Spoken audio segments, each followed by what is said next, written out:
Adlaw nga Martes karon mga kaigsuunan, petsa 19 sa bulan sa Abril tuig 2022. Ang pagbasa kinutlo gikan sa Ebanghelyo sumala ni San Juan, kapitulo 20, bersikulo 11 ngadto sa 18. Apan si Maria nagtindog nga naghilak didto sa gawas sa lubnganan. Unya miyuko siya aron paglili sa lubnganan ug nakita niya didto ang duha ka anghel nga nagbistig puti ug naglingkod sa dapit nga nahimutangan sa lawas ni Jesus. Ang usa didto dapit sa uluhan ug ang usa dapit sa tiilan.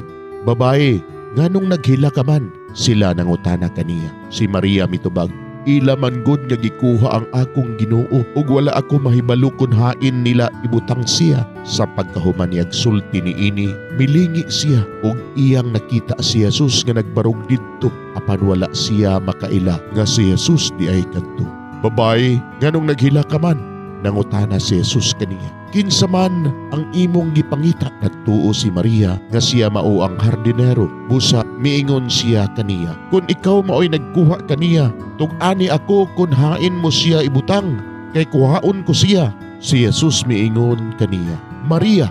Ug si Maria miatubang kang Jesus ug miingon sa Hebro, Rabunay, nga sa ato pa magtutudlo. Unya giingnan siya ni Jesus, ayaw akong hikapa, kay wala pa ako makabalik sa amahan.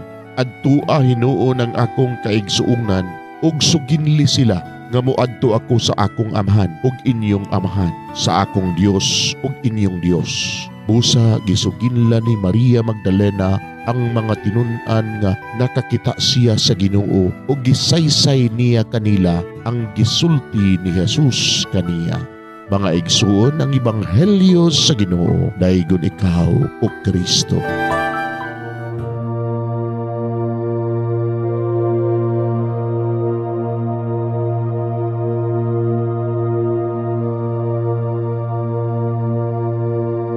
Pagampo sa dili pa magsugod sa trabaho.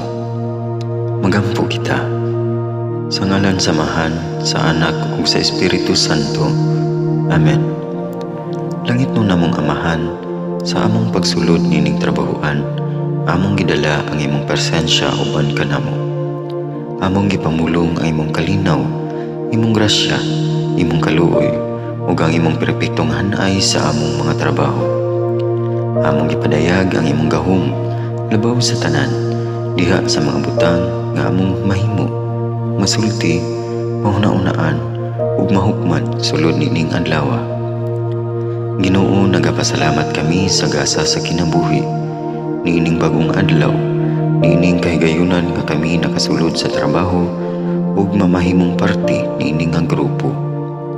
Salamat sa mga gasa nga imong gitugyan kanamo. Hamong gamiton kini diha sa pagimaya kanimo. Hatagi kami sa kusog ug kadasig sa pagbuhat sa among mga trabaho.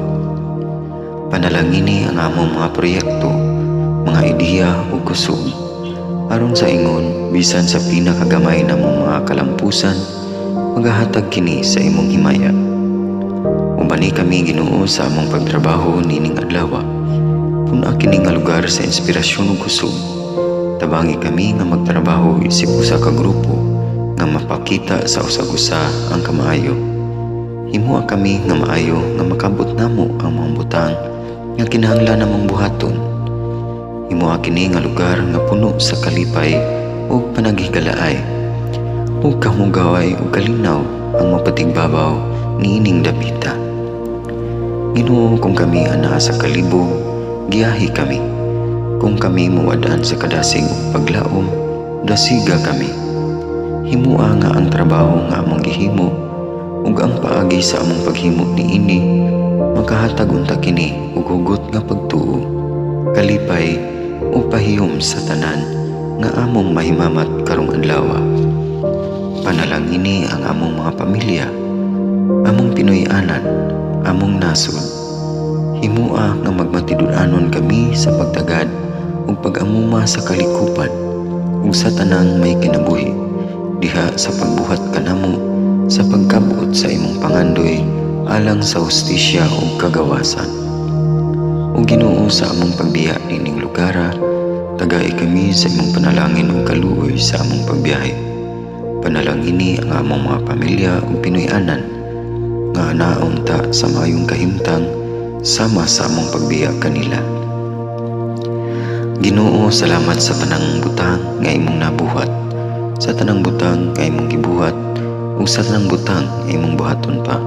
Sa ngalan ni Jesus, among giampo diha sa tumang pagigugma ug pagpasalamat. Amen. Sa ngalan sa Amahan, sa Anak ug sa Espiritu Santo. Amen.